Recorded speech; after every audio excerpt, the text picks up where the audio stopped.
الرحمن الرحیم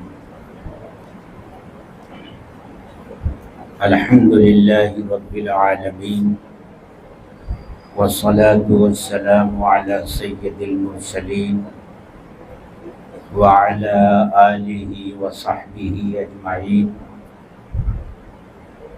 اما بعد فاعوذ باللہ من الشیطان الرجیم بسم اللہ الرحمن الرحیم یا ایہا الذین آمنوا ادخلوا فی السلم کافۃ ولا تتبعوا خطوات الشیطان انہ لکم عدو مبین صدق اللہ العظیم۔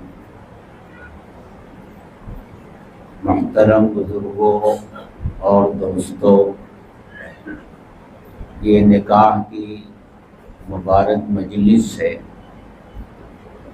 اور نکاح ایک اہم عبادت ہے، بلکہ اس لحاظ سے کہ یہ ایسی عبادت ہے کہ جس میں سب عبادتوں سے زیادہ وقت لگتا ہے۔ ابھی عصر کی نماز کے لیے ہم اور آپ آئے، 10 منٹ میں 4 رکعتیں پڑھ لی گئی۔ روزہ ہے 1 مہینے کی عبادت، حج ہے،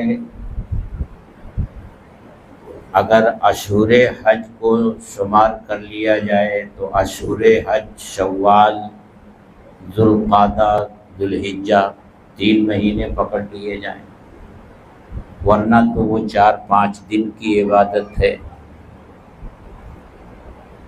لیکن نکاح ایک ایسی عبادت ہے جس میں زندگی کا بڑا حصہ گزرتا ہے۔ جس دن ایک اجنبی مرد اور ایک اجنبی عورت رشتے ازدواج میں منسلک ہوتے ہیں، وہیں سے نکاح کی عبادت شروع ہو جاتی ہے، اور جب تک اس رشتے میں رہتے ہیں نکاح کی عبادت باقی رہتی ہے۔ اس سے آپ اندازہ لگا سکتے ہیں کہ کتنی اہم عبادت ہے یہ۔ اس کے ساتھ ساتھ اللہ تعالیٰ نے ہم سے اور آپ سے یہ مطالبہ کیا ہے کہ مکمل دین پر ہم عمل کرنے والے بنیں، دین کے جتنے شعبے ہیں وہ ہماری زندگیوں میں زندہ رہیں اور ہم اس پر عمل کرنے والے بنیں۔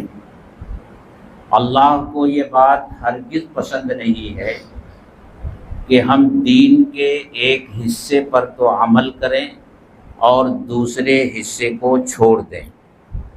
یہ بری عادت اور خصلت بنو اسرائیل کی تھی، یہودیوں کی تھی، اور اس کی مذمت اللہ تبارک و تعالی نے اپنی کتاب میں کی ہے۔ ارشاد فرمایا افتؤمنون ببعض الکتاب وتکفرون ببعض، کہ تم کتاب اللہ کے ایک حصے پر ایمان رکھتے ہو اور ایک حصے کو چھوڑ دیتے ہو۔ تو دین پر مکمل عمل کرنے کا مطالبہ ہم سے کیا گیا۔ اللہ تعالیٰ نے ارشاد فرمایا یا ایھا الذین آمنوا ادخلوا فی السلم کافۃ، اے ایمان والو اسلام میں پورے داخل ہو جاؤ۔ پورے داخل ہونے کا مطلب تمہاری زندگی میں پورا اسلام ہو اور تم مکمل اسلام کی تعلیمات میں ڈھل جاؤ۔ لیکن ہمارے یہاں مسئلہ یہ ہے کہ کچھ چیزوں پر تو ہم بڑی سختی کے ساتھ عمل کر لیتے ہیں، کچھ چیزوں پر نارمل انداز میں عمل کر لیتے ہیں، اور کچھ چیزیں ایسی ہیں کہ جہاں صرف ہماری خاندانی رسومات، رواج اور خاندانی طور طریقے چلتے ہیں، وہاں ہمیں نہ اللہ کا حکم نظر آتا ہے اور نہ رسول اللہ صلی اللہ علیہ وسلم کا طریقہ اور آپ کی سنت نظر آتی ہے۔ انہی دین کی باتوں میں سے ایک اہم عبادت یہ نماز ہے، یہ نکاح ہے۔ نکاح میں بھی اللہ کا حکم ہے، رسول اللہ صلی اللہ علیہ وسلم کی سنتیں ہیں، آپ کا طریقہ ہے۔ آپ نے اپنی بیٹیوں کا نکاح کیا ہے، آپ نے خود اپنے نکاح فرمائے ہیں۔ تو جس طرح ہم یہ دیکھتے ہیں کہ آپ نے نماز کس طرح پڑھی اس طرح نماز پڑھتے ہیں، آپ نے روزہ کس طرح رکھا اس طرح روزہ رکھتے ہیں، کون سا عمل آپ نے کس طرح کیا اس طرح کرنے کی ہم کوشش کرتے ہیں، اور یہ یقین رکھتے ہیں کہ کوئی بھی عمل جو اللہ کے رسول صلی اللہ علیہ وسلم کے طریقے کے مطابق کیا جائے گا اسی میں برکت ہوگی، اور جو آپ کے طریقے کے مطابق نہیں کیا جائے گا اس میں برکت نہیں ہوگی۔ اور بڑی عجیب بات یہ ہے کہ ہم کوئی بھی عبادت کرتے ہیں تو اس سے پہلے یہ اعلان نہیں ہوتا کہ یہ اللہ کے رسول صلی اللہ علیہ وسلم کی سنت ہے۔ نماز پڑھتے ہیں تو نماز کے لیے امام صاحب جب کھڑے ہوتے ہیں تو اعلان نہیں ہوتا کہ نماز میں اللہ کے رسول صلی اللہ علیہ وسلم کی سنت ہے کوئی بھی عمل۔ لیکن نکاح کا جب خطبہ پڑھا جاتا ہے تو اس میں خاص طور سے اس بات کا اعلان ہوتا ہے کہ النکاح من سنتی، کہ نکاح میری سنت ہے، نکاح میرا طریقہ ہے۔ لیکن نکاح ہی میں ہم اللہ کے رسول صلی اللہ علیہ وسلم کے سارے طریقوں کو پامال کرتے ہیں، اور آپ کی سنتوں کو پامال کرنے کا جو انجام آج ہم اپنے معاشرے میں دیکھ رہے ہیں کہ گھر گھر میں جھگڑا ہے، گھر گھر میں بگاڑ ہے۔ ایک لڑکی نکاح کے بعد گھر میں آتی ہے اور چند دنوں کے بعد ہی پھر اختلافات شروع ہو جاتے ہیں، جھگڑے شروع ہو جاتے ہیں، پھر یہ جھگڑا آگے بڑھتا ہے، پھر دو خاندانوں کا جھگڑا بن جاتا ہے۔ میرے دوستو، اس کی بنیادی وجہ یہ ہوتی ہے کہ ہم نکاح کے اندر، شادی بیاہ کے اندر اللہ کے رسول صلی اللہ علیہ وسلم کی ایک ایک سنتوں کو ذبح کرتے ہیں۔ میں ذبح کا لفظ ہی استعمال کروں گا کہ ہم اور آپ ایک ایک سنتوں کو ذبح کرتے ہیں، اور ایسے موقع پر ہر خاندان میں ایک لال کتاب ہوتی ہے جس میں سب رسومات ہوتی ہیں، اور گھر کی بڑی بوڑھیاں وہ لال کتاب لے کر بیٹھ جاتی ہیں۔ پھر کیا مجال ہے، کوئی مفتی صاحب ہوں، کوئی فقیہ صاحب ہوں، کوئی امام صاحب ہوں، کوئی عالم صاحب ہوں، اس موقع پر کسی کی کچھ نہیں چلتی۔ ہمارے ہاں ماحول یہ ہے کہ اس موقع پر عورتوں کی ہی چلتی ہے، گھر کی عورتوں کی ہی چلتی ہے، نہ مولانا صاحب کی چلتی ہے، نہ مفتی صاحب کی چلتی ہے، کسی کی نہیں چلتی۔ سب ہتھیار ڈال دیتے ہیں، اور وہ ساری رسومات جو دین کے خلاف ہیں، اور ظاہر سی بات ہے کہ جب دوسری رسومات اس میں آئیں گی تو اللہ کے رسول صلی اللہ علیہ وسلم کی سنت وہاں سے نکلے گی، اور اس کی وجہ سے بے برکتی آتی ہے، اور اس کا وبال دونوں خاندانوں کو بھگتنا پڑتا ہے۔ اس لیے میرے دوستو، ہم سب کو یہ فیصلہ کرنا چاہیے کہ ایسے موقع پر انتہائی سادگی کے ساتھ ہم نکاح کریں گے، اور بلا کم سے کم خرچ میں یہ معاملہ انجام پائے گا۔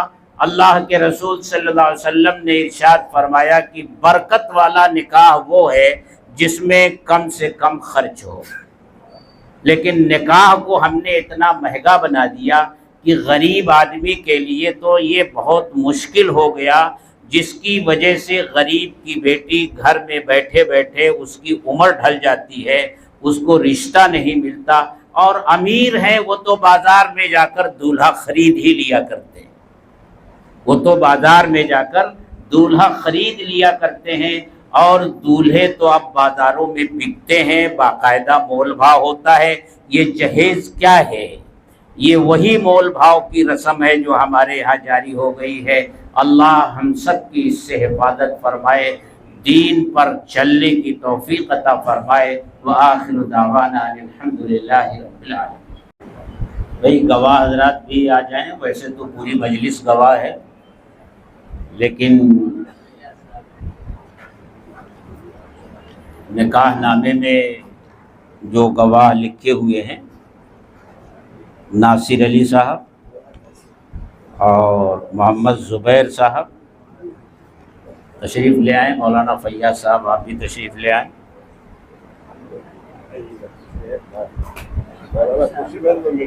ہاں، اور بچی کے دادا بھی آ جائیں سامنے، آ جائیں آپ آ جائیں، سامنے آ جائیں۔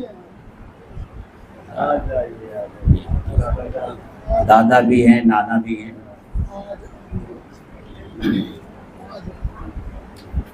اچھا، آپ بھی آ جائیں، آگے آ جائیں۔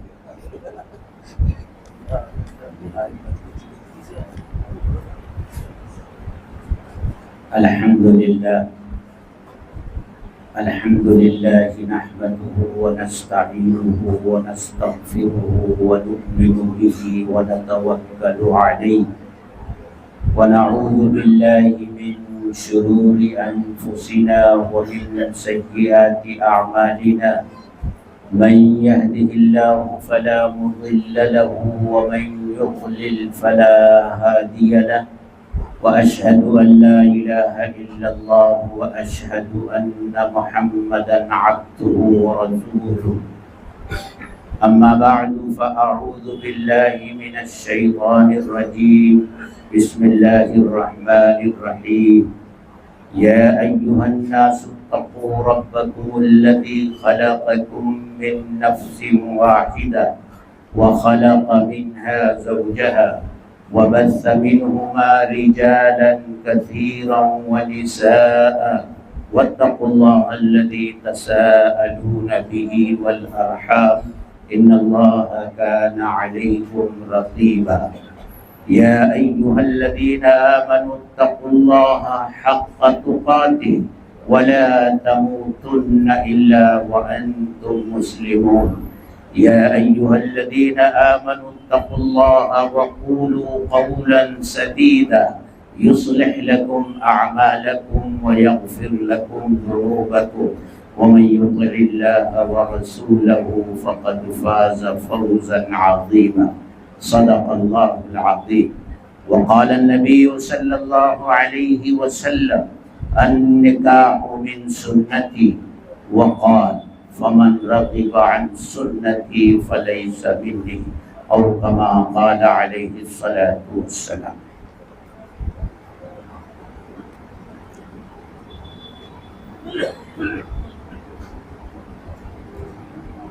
عبد الرحمن صاحب توجہ سے سنیے۔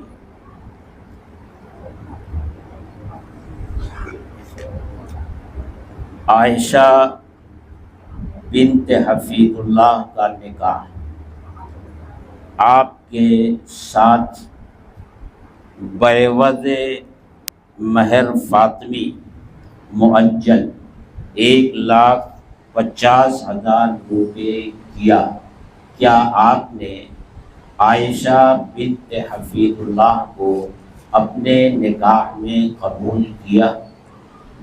الحمدللہ جی، ہم نے قبول کیا۔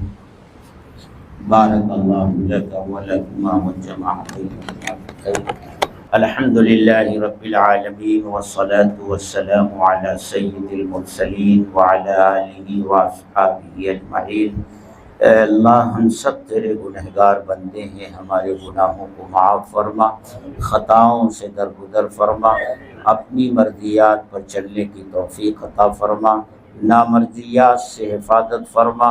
اے اللہ، اس نکاح کو برکت والا نکاح بنا، اے اللہ اس میں خیر عطا فرما۔ یا اللہ، زوجین کے درمیان محبت اور مودت پیدا فرما۔ یا اللہ، ہر ایک کو دوسرے کا حق جاننے، پہچاننے اور اس کو ادا کرنے کی توفیق عطا فرما۔ یا اللہ نکاح کے اس پاکیزہ رشتے کے ذریعے جو دو خاندان آپس میں جڑ رہے ہیں، اے اللہ ان میں محبت پیدا فرما، ان میں اچھے تعلقات پیدا فرما، اے اللہ ایک دوسرے کے حق کو پہچاننے والا اور اس کو ادا کرنے والا بنا، اے اللہ ہر قسم کے شرور سے اس رشتے کو محفوظ فرما، اے اللہ ہماری ان دعاؤں کو محض اپنے فضل و کرم سے قبول فرما۔ ربنا تقبل منا انک انت السمیع العلیم وتب علینا انک انت التواب الرحیم، وصلی اللہ تعالی علی خیر خلقہ محمد وآلہ واصحابہ اجمعین، آمین برحمتک یا